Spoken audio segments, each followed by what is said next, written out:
If you've been following this channel, you know we talk a lot about what's wrong with forestry in BC.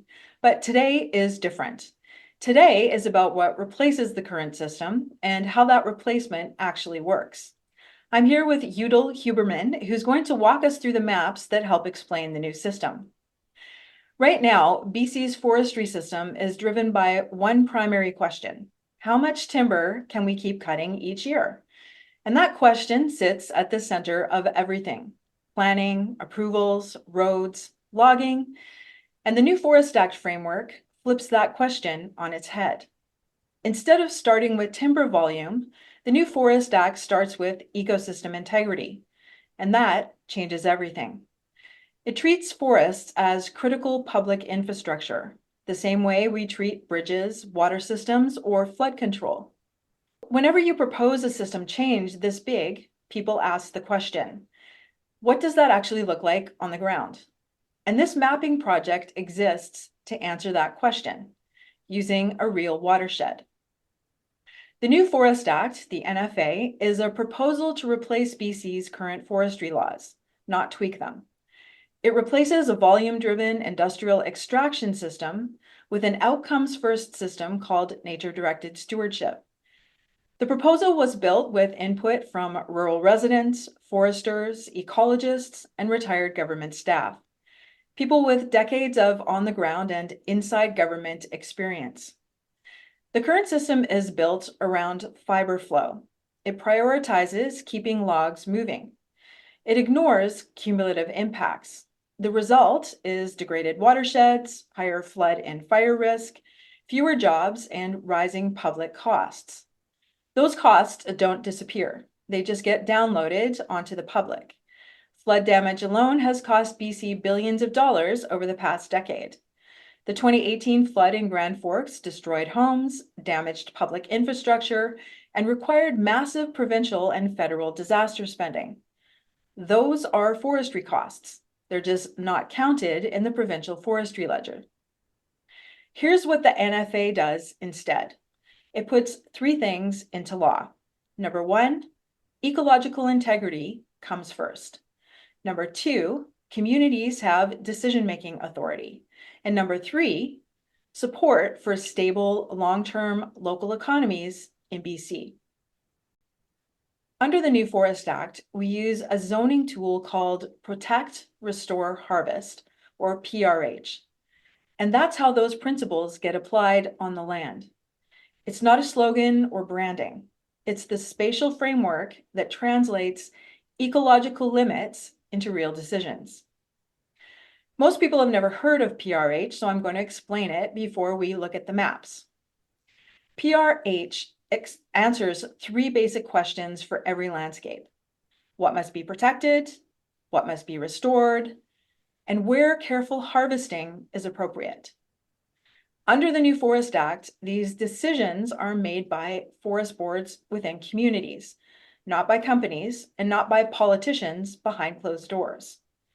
Those boards are informed by independent science panels, local knowledge, and watershed-specific data. So decisions are both place-based and evidence-based, rather than driven by province-wide volume targets. Protect means primary forests, forests that are still doing their full ecological job, forests that have never been impacted by industrial extraction. These areas are essential for water regulation, slope stability, biodiversity, habitat, and managing our climate for us. Under the new Forest Act, they're removed from the Timber Harvesting Landbase, so they don't get logged. Restore means forests that have already been damaged by logging and forest roads. These areas need time, repair, and restoration so ecosystems can recover. We're recommending using scientifically validated restoration methods, and in some areas, that will mean just leaving it alone for a long time while nature goes to work. And in other areas, it's where road rehabilitation, hydrology repair, and long-term recovery happen.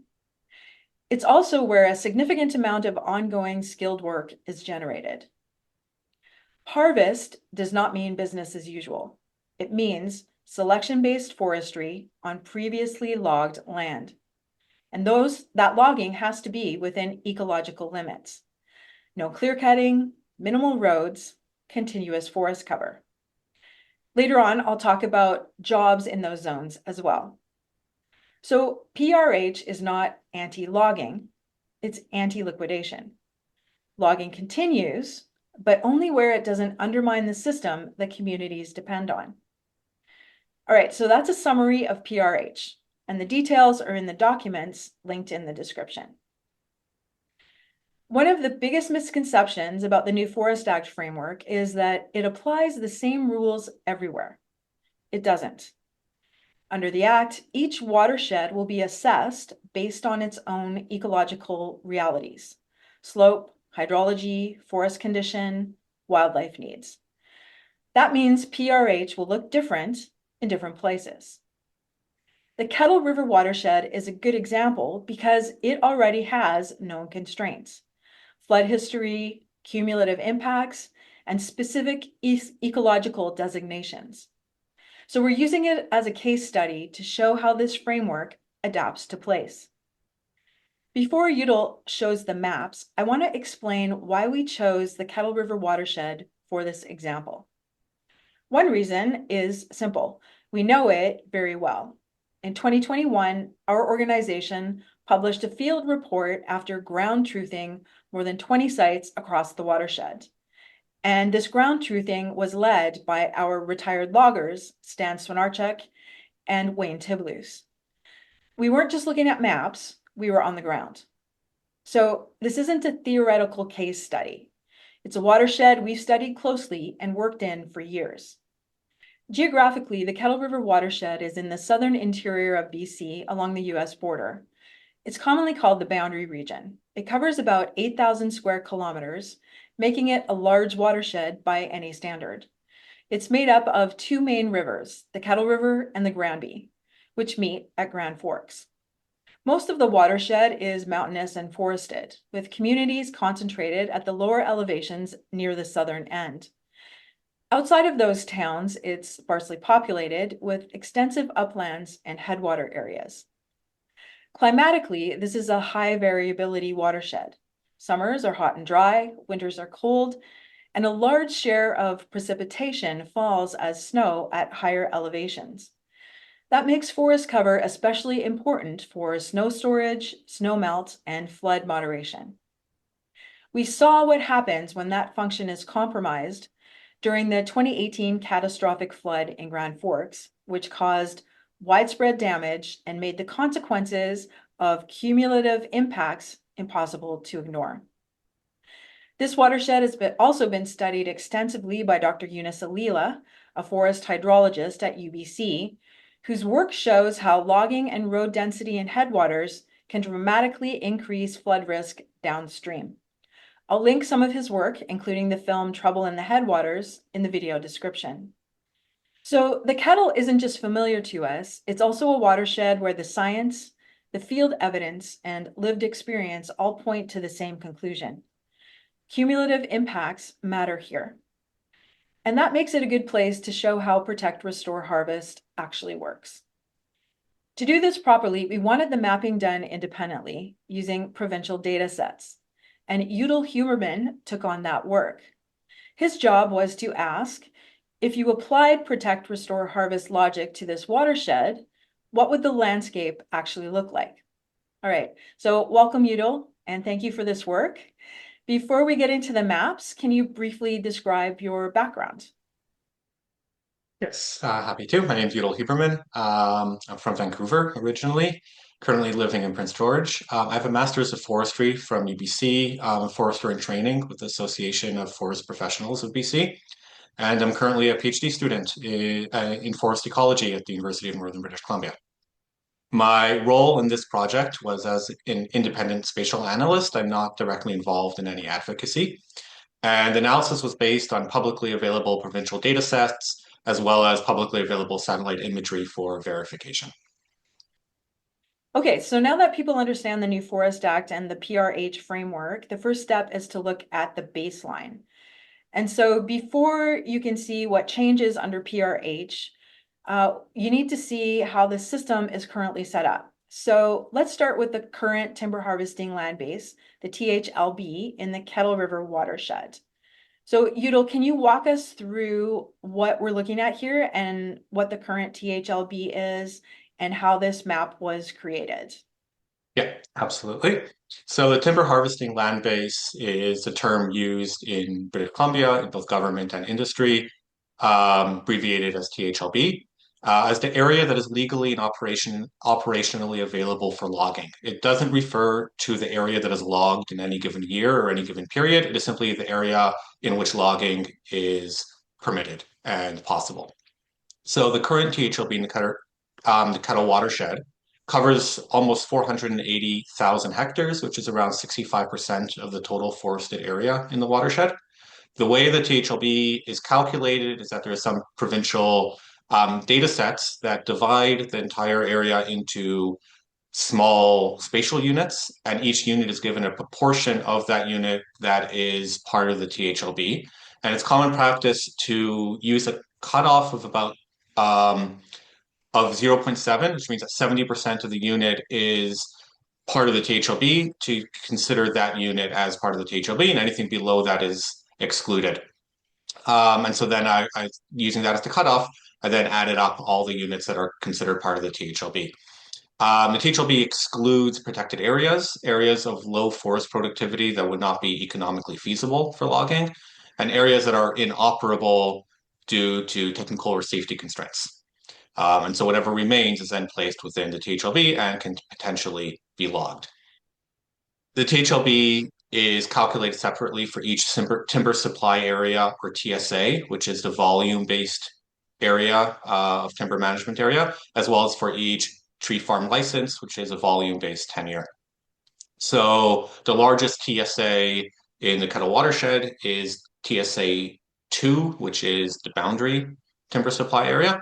And then there's the TSA 22, which is the Okanagan TSA. In addition, there's TFL, Tree Farm License 8. And so by calculating the proportion of those areas that falls into THLB. In addition, there's woodlots and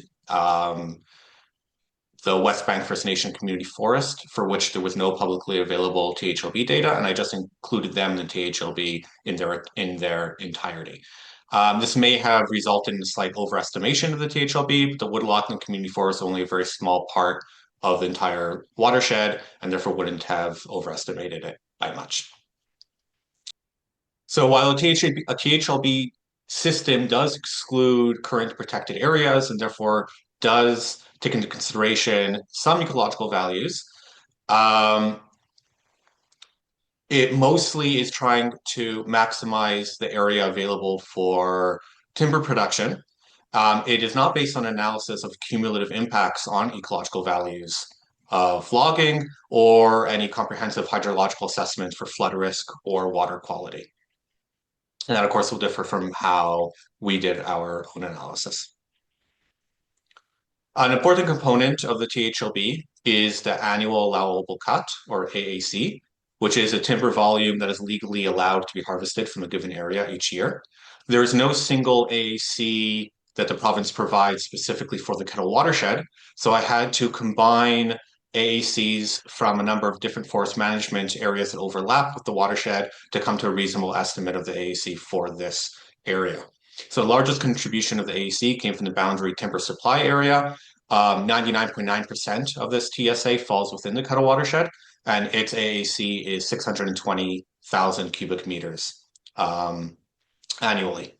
The Okanagan TSA is a larger AAC of 2.5 million cubic meters. Only 12% of it falls within the Kettle watershed.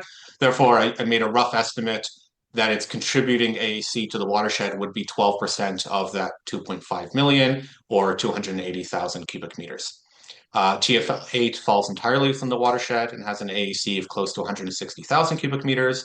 And finally, 9% of the West Bank First Nation Community Forest falls within the watershed for contributing AAC of 5,000 cubic meters. So in total, the current AAC for the Kettle watershed is around 1.06 million cubic meters.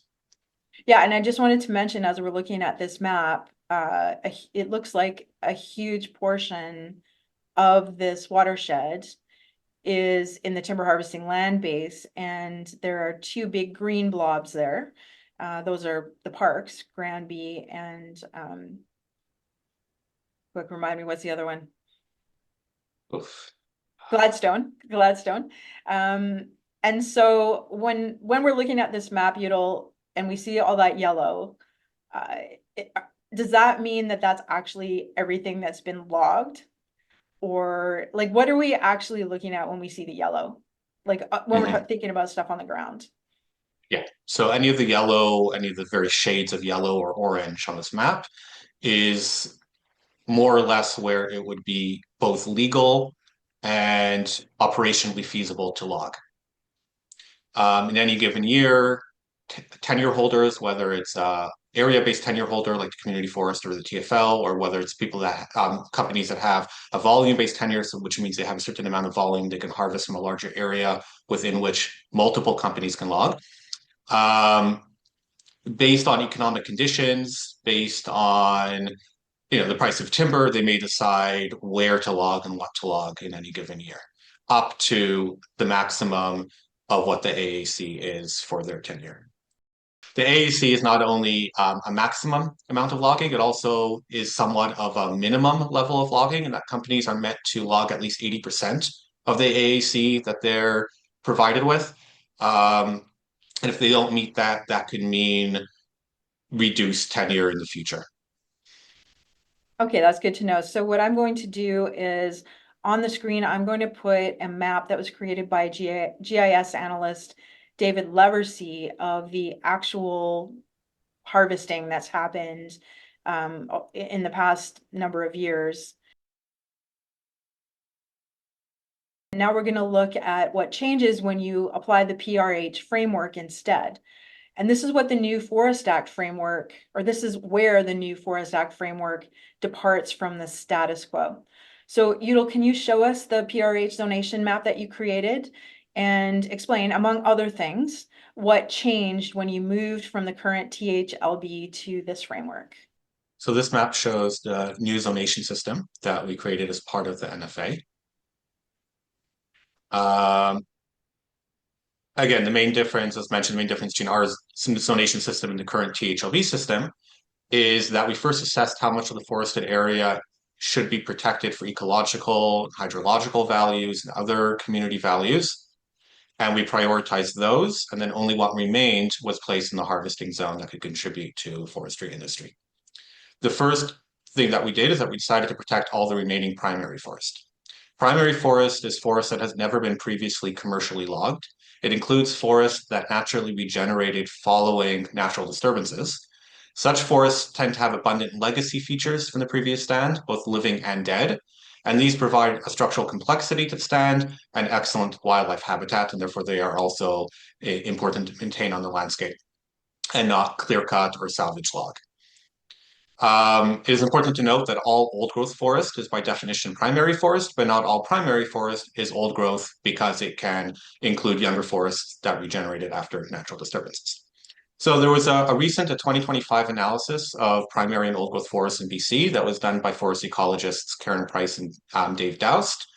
That found that about 19% of forests in BC are currently old growth and about 70% is primary forest.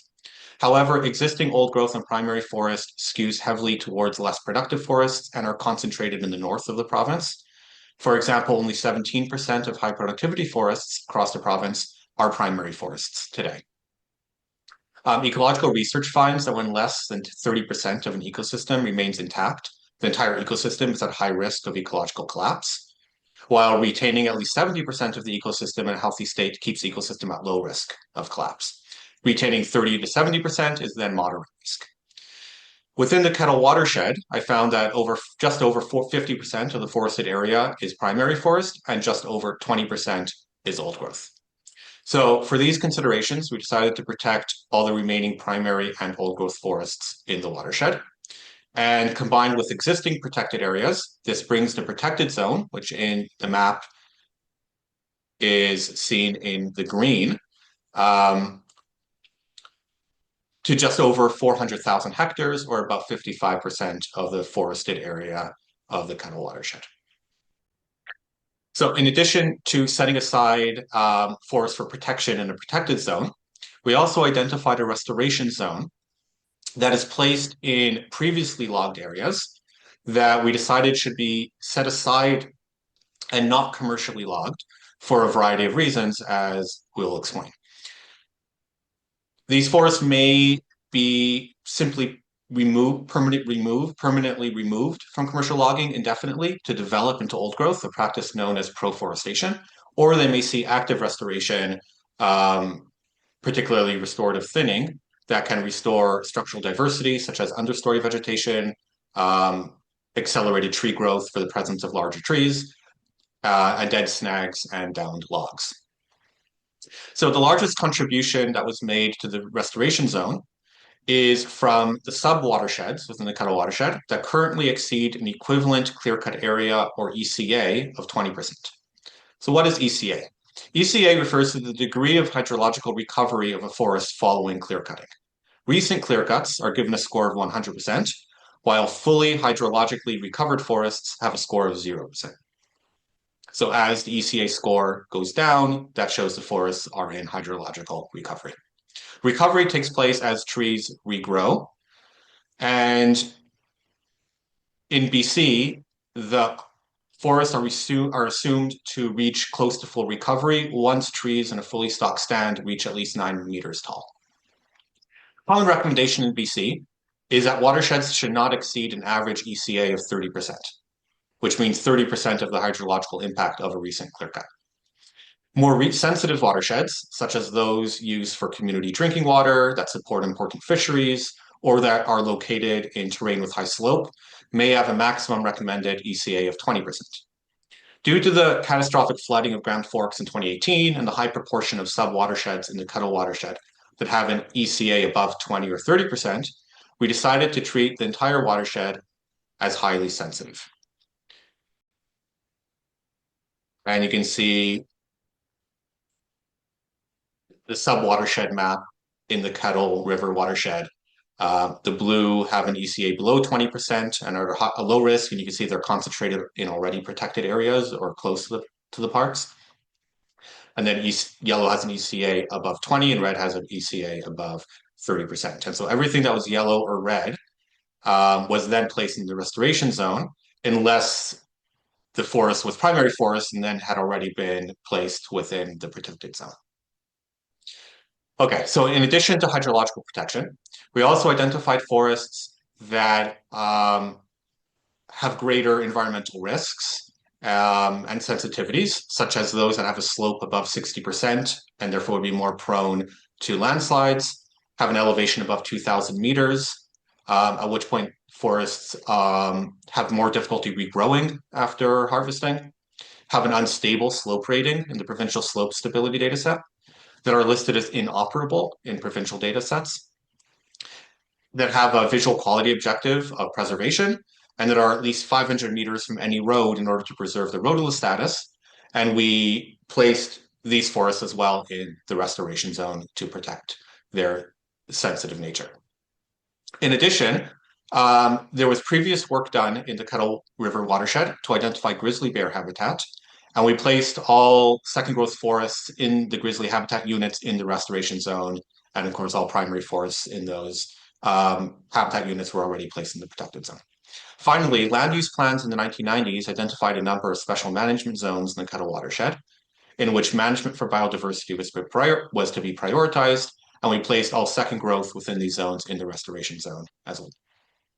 This left the remainder of the forested area, i.e. this is second growth forests that did not have particular environmental risks or values, and these were placed in the harvesting zone and could provide a basis for the forestry industry in the region. The result of this zonation scheme is that about 56% of the forested area is in the protected zone, 35% in the restoration zone, and roughly 8% is in the harvesting zone. This harvesting zone is roughly 13% of the area of the current THLB, and so signifies a significant reduction.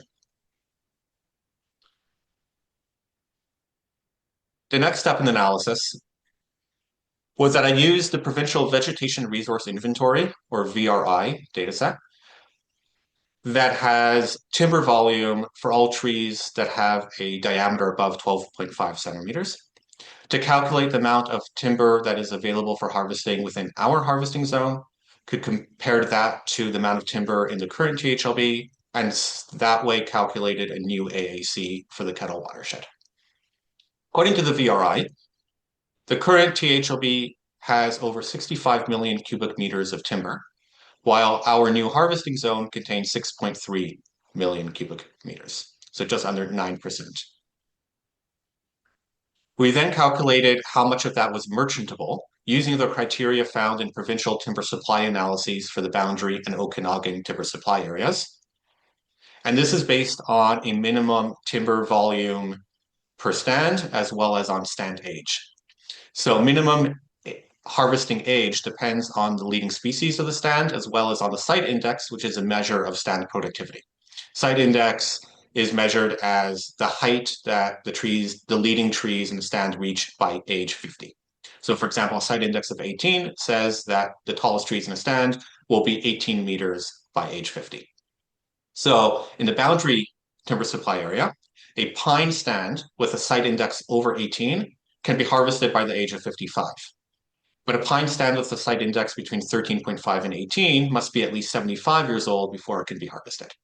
And there is criteria such as these for each leading species, both in boundary and in Okanagan timber supply areas. So using these criteria, I estimated that the current THLB has over 55 million cubic meters of merchantable timber, while our harvesting zone has 4.8 million cubic meters. And I would just want to point out that this is a current snapshot in time. Timber supply analyses generally run models to you that have as inputs the current timber volume as well as growth models for how that timber will grow in the future and how they will respond to various harvesting levels. And in that way, they can predict a sustainable level of harvest over a long term.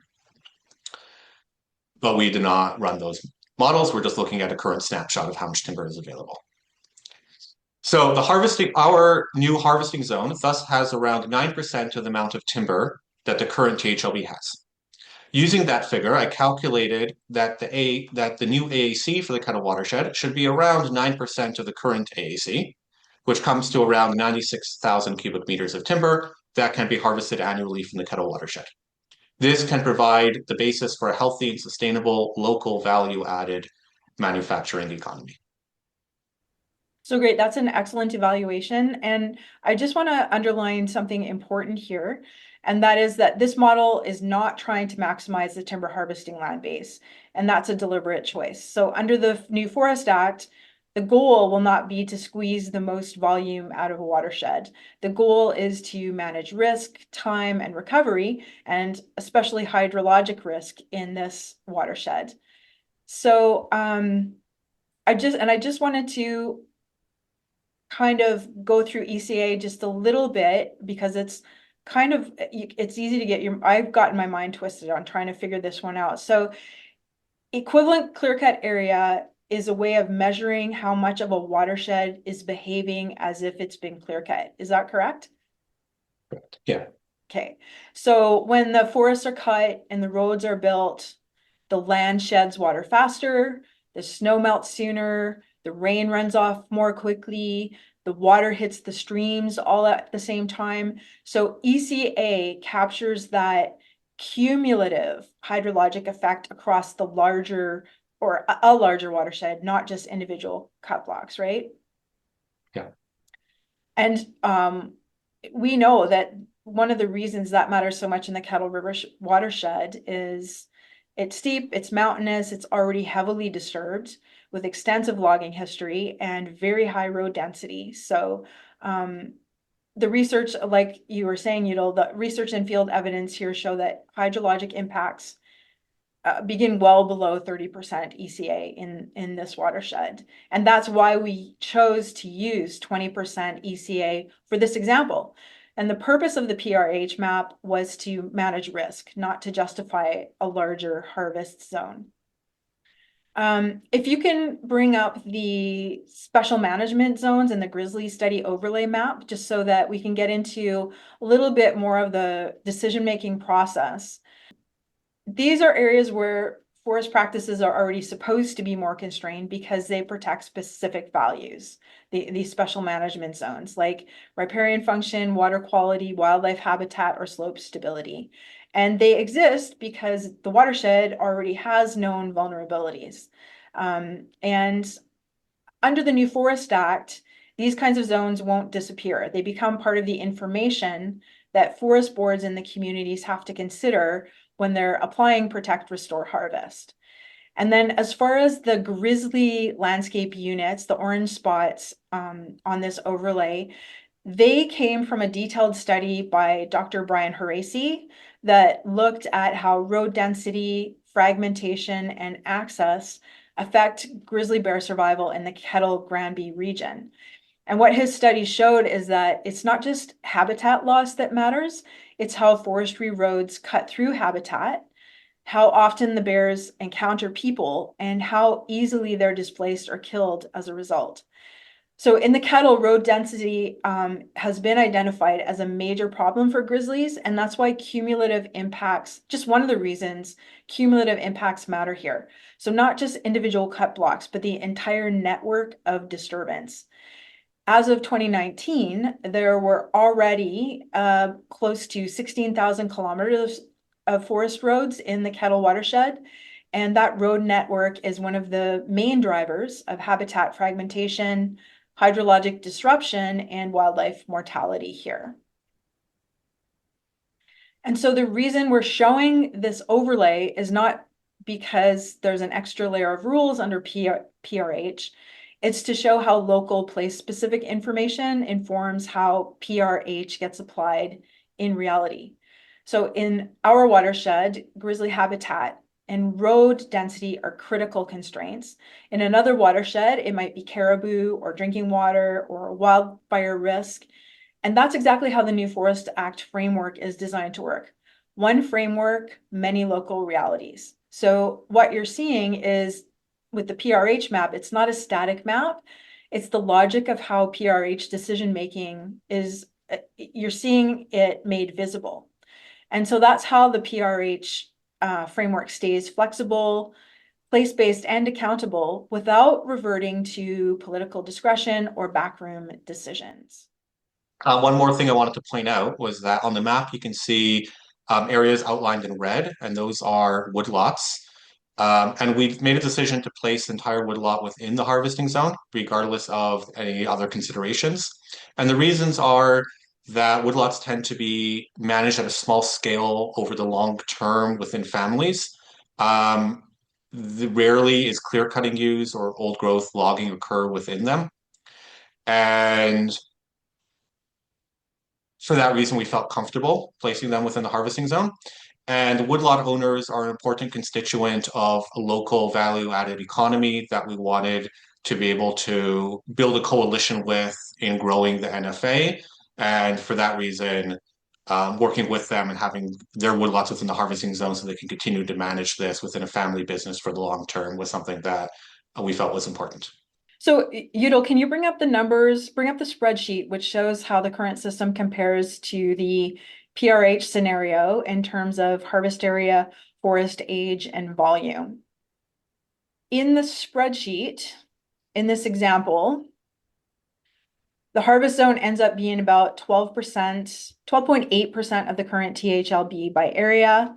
And in terms of harvestable volume, it's roughly 9% of what's currently assumed. Is that correct? Yeah. Yeah. And that translates to an estimated AAC of about 96,000 cubic meters per year in the new model, compared to roughly 1.06 million cubic meters in the current model, correct? Yeah. Okay, so, and I just want to be clear about how to understand these numbers. So these are comparative numbers. They're not forecasts or targets. They're meant to show direction and scale, not to fine tune a cut level. So what you're seeing here is the difference between a system that prioritizes volume flow and a system that prioritizes ecological stability over time. So under PRH, you'll see a much smaller harvest area, an older average forest age, and a lower annual cut. And that's by design. And that's not because logging disappears. It's because the system stops liquidating the forest faster than it can recover. Okay, and it's also important to understand that these numbers reflect one watershed under one set of conservative assumptions. In a different watershed with different terrain, forest condition, and risks, that would produce different numbers. And again, flexibility is the point under PRH. And so the next thing I wanted to cover, because a lot of people are going to ask, especially people in rural communities, is what does this mean for jobs? And that's a fair question. The current forestry system promises jobs by maximizing volume, but in reality, we've seen fewer jobs, fewer mills, and more instability, even as forests have been logged harder and harder. Protect, Restore, Harvest flips that logic. So instead of tying jobs to how much forest you can remove, it ties work to what the forest actually needs and how this benefits surrounding communities. So that includes restoration work, road rehabilitation, watershed repair, monitoring and stewardship, and selective lower impact harvesting. Right now, BC averages approximately one direct job for every 1,000 cubic meters cut. And the NFA model doubles that, closer to 2.5 jobs per 1,000 cubic meters. So the NFA's increase in forestry employment comes from how the work is done. And so the methods replace mechanized clear cutting with selective, locally processed, skill-intensive forestry that yields more jobs per cubic meter cut while keeping the ecosystems intact. And it's important to note too that right now only 3% of BC's harvest goes to value-added products. So what we're doing is we're keeping more value and more decision-making in communities instead of exporting profits elsewhere. And the other thing that people are going to ask is where the money comes from for restoration, and that is a good question. So right now, taxpayers are already paying enormous costs under the existing system.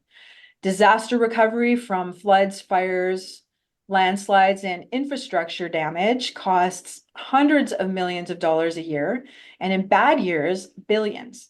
And that money doesn't create long-term work, it just cleans up damage after the fact. But under the new Forest Act, that money gets redirected upstream, so to speak. So people do the work of preventing damage, and less money is spent on reacting to it. So also, over the past few decades, millions of dollars in taxpayer money has subsidized the forest industry in BC. And Prime Minister Mark Carney just promised 1.2 billion in federal tax money to prop up the industry. So the shift from paying for destructive forestry to paying for better forestry and for restoration, that's happening, and it creates cost savings for taxpayers and less bleed of profits out of the country as well. So when you see a large restoration zone on this map, it doesn't mean no work in those zones. It means different work that's more stable, more local, and less destructive. So fewer logged hectares doesn't automatically mean fewer livelihoods. It means a different mix of work over a longer horizon. All right, so before we wrap up, I want to be very explicit about what this mapping exercise is and what it isn't. It's not a land use plan, it's not a zoning order, and it's not being imposed on anyone. This is a worked example, and it shows how the new Forest Act's Protect, Restore, Harvest framework could be applied in a real place using real data and real constraints. Now, we're not the government, so we didn't go into all the super detail that would happen in a real life situation. The government, when it comes time to apply the PRH model, would do this in a lot more detail. And we're very appreciative that Yudel did this on a volunteer basis. So we used the resources that we had available to us at essentially no cost. So what this mapping exercise makes visible is the logic of the decision making that goes into this. And that's very different from the current system where most decisions happen inside technical processes that the public never sees. So PRH is a way of organizing decisions around ecological reality, community governance, and long-term stability. And this map doesn't give all the answers, but it shows a different starting point. So if you want to dig deeper, I've linked the new Forest Act proposal in the description below. And I want to say thank you very much, Yudel, for joining me today and for the work you did on these maps. It's a pleasure. I'm happy to be a part of it. Yeah, you've created an excellent example of what a careful technical analysis can contribute to this conversation. And this conversation is just getting started because the forest industry is in the midst of a collapse. And that collapse is being used as an excuse to strip constraints, to rush approvals, to throw more public money at the same structure, and to call that solutions. And this collapse is exactly why a legislative alternative is most valuable right now, because the public and politicians are forced to ask, okay, now what? This is the what.